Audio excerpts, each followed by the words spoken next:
I want to thank you again. I want to thank Representative Woodrow Stanley, Woodside Church, and all those that made this important meeting happen this evening. Thank you, Senator.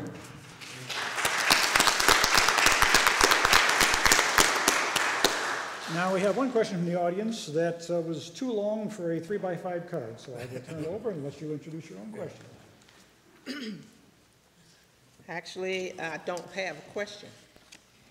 I have a comment, and I think this comment is very important for us to understand. I want the timekeeper to keep a time for me because it's not going to take me long to tell you what I'm going to say. Talking about the schools, talking about Benton Harbor, talking about the individual problems that we have is good because that helps us to create a bond. But let's talk about what is causing all of this.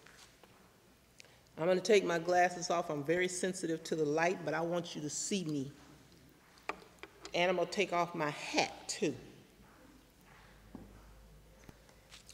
My name is Janice Muhammad,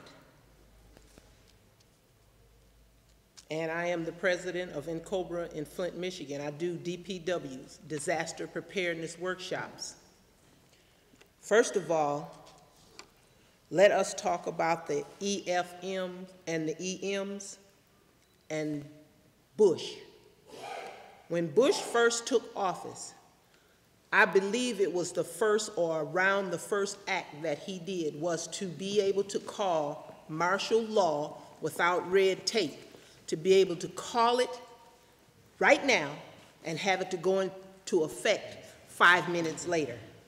Do we remember that? Okay. Now, let's get this part out of the way. Martial law is being called only by a different name right now. Right now. And Michigan is going to be the first state that actually has that happen. First of all, yeah, the EM and the EFM, Bush called in the EM, which he was right. The EFM was the emergency financial management. EM is emergency management. He talked about emergency management when he wanted to be able to call in martial law.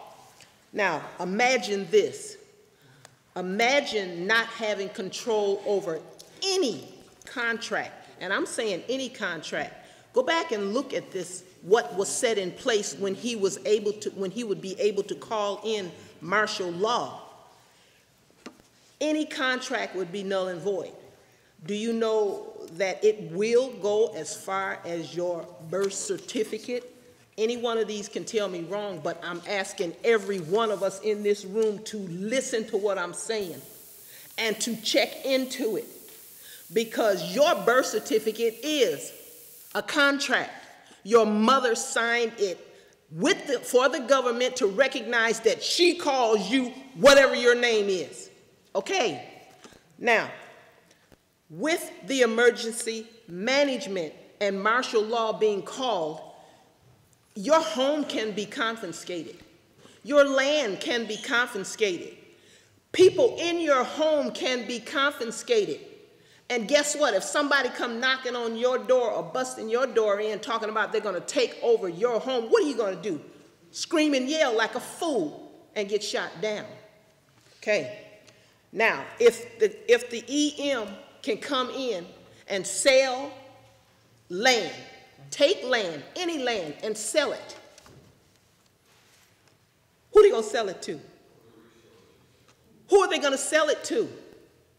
They're going to sell it to these so-called firms that was spoken of. And guess what a firm is? A firm is a group of people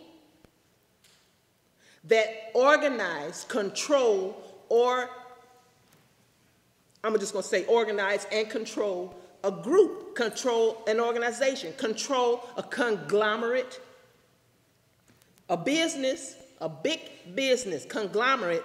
They have firms. Lawyers have firms. These are the managing forces within a conglomerate, within a group or an organization. That is a firm.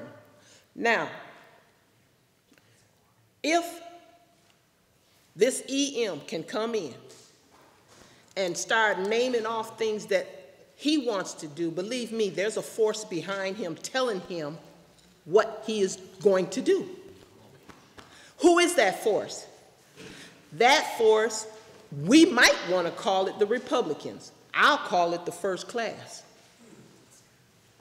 You can call it whatever you want to call it, but look at the big picture. Look at the big picture. If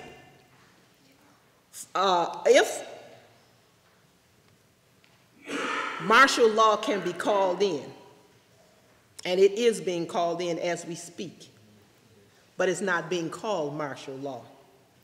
It's being called EM, or emergency management, okay? So now, you got emergency management. They come in. They are taking over everything. And if they take the land, who are they going to sell the land to? They might sell it to Dow. All the land can be distributed the way they want to distribute it. Between here and Detroit may be called Dow land. You hear what I'm saying? So we need to look at the bigger picture and not just fight little individual things that's happening. Calling Snyder, recalling him, is that going to do anything? No, because the die is set. We need to get our own and quit depending on somebody else to give us what we can get for ourselves. Quit being Lazarus. That's what I have to say. Thank you. Thank you.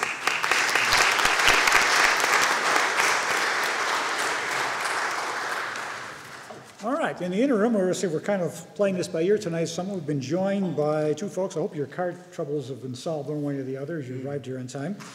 First of all, Brandon Jessup, who is the founder and CEO of Michigan Forward, and Councilman Kermit Williams from Pontiac. And Pontiac also facing these issues. I'd like to have each of these individuals, as we have with our other panelists, take about 10 minutes or so and give us your view and your take on the new emergency manager law. Let me start with Brandon Jessup.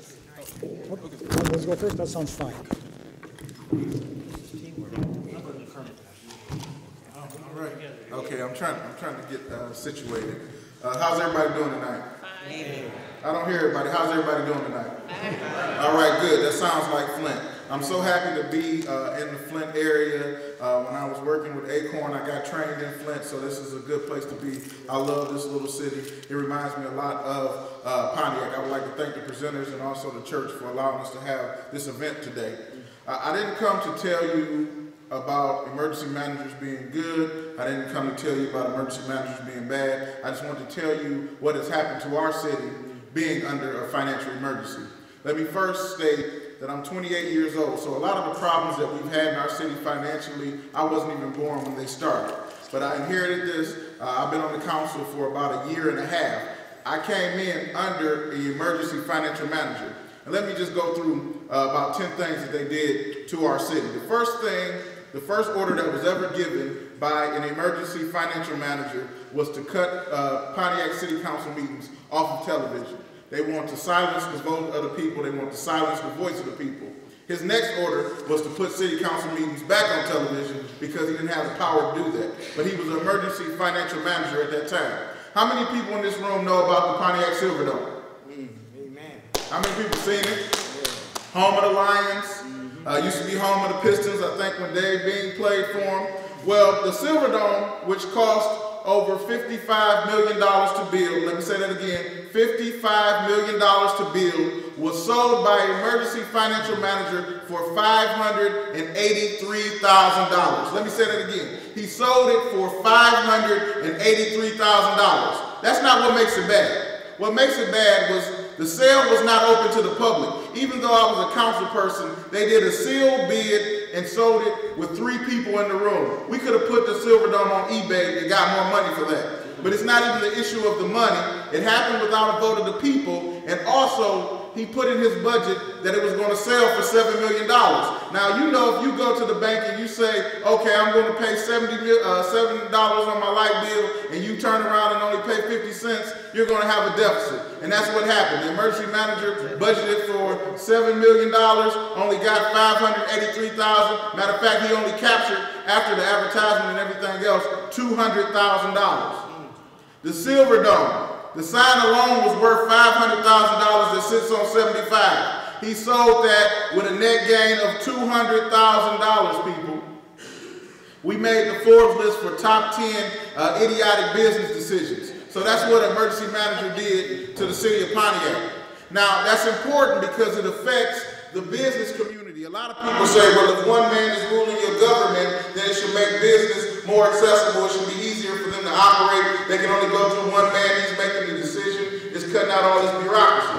The next thing was they laid off over 400 city employees. Now we only have 20 people in the whole city working out of our general fund. The next thing was he tried to give back $14 million in neighborhood stabilization program funding. Flint is one of those cities who got NSP funding to rebuild communities, to tear down houses, to do things with economic development. We almost lost that money. If it hadn't been for our county treasurer and our city council president going to Washington, D.C., they would have gave that money back because the emergency manager did not believe in a 25% set aside for low-income people. He didn't believe that the money for low-income people should go. He was willing to give the money back because he said low-income people use the services of the police department more, they use fire department services, and they pay the least amount of taxes. So I don't want them in our downtown area. Matter of fact, I'll just give back $14 million to a city that's struggling with a 37% unemployment rate. Okay, the next thing, I'm going to stay on my list because I want to do this in about 7 minutes. The next thing was he refused to sign management deals on the Pontiac Phoenix Center. Now, we're paying $20 million to Oakland County on the Phoenix Center, yet the last 3 years we have only had one event on top of our Phoenix Center, which is similar to what, if anybody's ever been to Hart Plaza or been to Shane Park down in Detroit, it's a similar venue to that. We've had 0 events, even though we owe a debt service of $20 million on a facility. That's increasing the debt. You still with me? Y'all still with me? Okay. Number 6. The next thing he did was outsource our police departments. Our police department is 150 years old. Our police department is older than the country of Canada. But as of August 1st, it will be no more. We will have the Oakland County Sheriff's Department. And guess what the undersheriff told me last week? I said, well, why don't you come to the city council meeting and talk to the citizens of Pontiac and let them know that you're here. He said, I don't work for you. I work for the emergency manager. I don't have to answer your phone calls. I don't have to respond to you. If you have anything to say to me, you can say it through the emergency manager. Okay, next he outsourced the IT department, the building and safety department, the income tax division, the water and sewer department. But let me talk about the company he brought in for our water and sewer department. United Water, who has 26 felony counts against them right now pending. They're being investigated for 26 counts. And guess what he did? After United Water came in, he raised the water rates by another 14%. So since we've had emergency managers, the cost of our water and sewer has went up by 30%. 30% in 3 years. This is just what happened to Pontiac. I know Flint's not going to get one, so I'm just talking about Pontiac tonight because you guys don't believe y'all going to have one, so I'm going to talk about Pontiac. The next thing is he spent over $1.5 million